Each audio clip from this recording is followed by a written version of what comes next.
Hey guys, Pauly Howard. I'm with NBC Sports Radio. It's Friday, July 17th. Before I tell you what I'm betting, it's time to rant and run. British Open underway. We had the 3-hour weather delay. Round one yesterday, as we talked about it on first preview.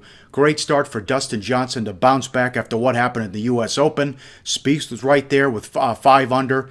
Tiger blew up again. That's to be expected. 4 over. His worst round as a pro at St. Andrews. It's over for Tiger. Zach Johnson was off to a good start today. He fell back. Adam Scott was 5 under at one point. Phil was off to a good start. So the big names starting to play well in the second round. Now DJ will have to come from behind as he's 3 shots off the lead as we tape this. And a lot of guys atop the leaderboard are set to tee off right about now. So we'll have everything to recap here the next few days with the British Open and weather. Especially these guys going out later today because the wind's going to kick up and the weather's going to change. Could be a problem. Good response yesterday with the SEC myth and propaganda. Quickly, a part 2. And if you repeat the lie over and over again, people eventually believe it. What changed? Because they didn't win much before the BCS. They didn't have a lot of undisputed national titles in college football. Then the BCS came along. Who formed the BCS? Roy Kramer. He was the former SEC commissioner. They were really pissed off when Auburn went undefeated and they were left out. And people didn't have a problem with it, at least the national media, because it was just assumed they don't measure up to Oklahoma, USC, and the other powerhouses in college football. But now with the BCS, the SEC, because you had CBS and ESPN, all of a sudden they're giving out billion-dollar TV contracts. They're not going to come on the air and say, this league's average. Every promo was the best conference, the best conference. And then the SEC network came along. And I know people who work at ESPN and they are told what to push and what to say as far as content.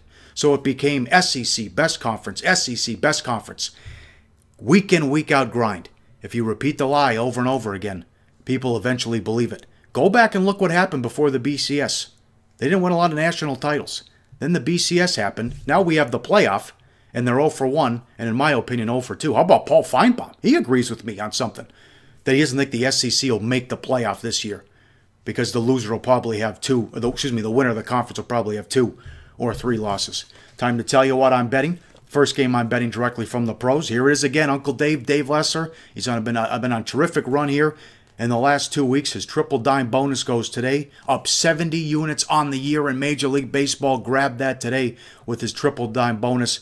And his 3 stars, he's on a 63% run with that pick in Goodfella.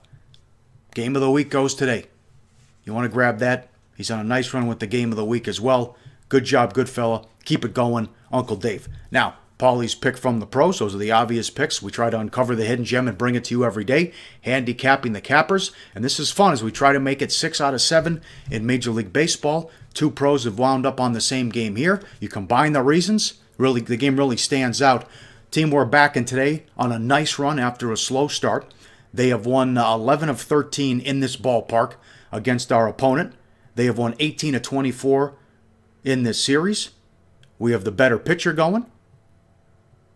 And this team has struggled with the bats lately. And for what it's worth, there's been a 10-cent move on our side already on the overnight. So that's what we're backing here as we try to make it 6 out of 7 with Pauly's pick from the pros, handicapping the cappers, hunting and finding that hidden gem and bringing it to you every day. Before I get out of here, the free pick, betting half unit on this one. If you're following the free pick, we're up money.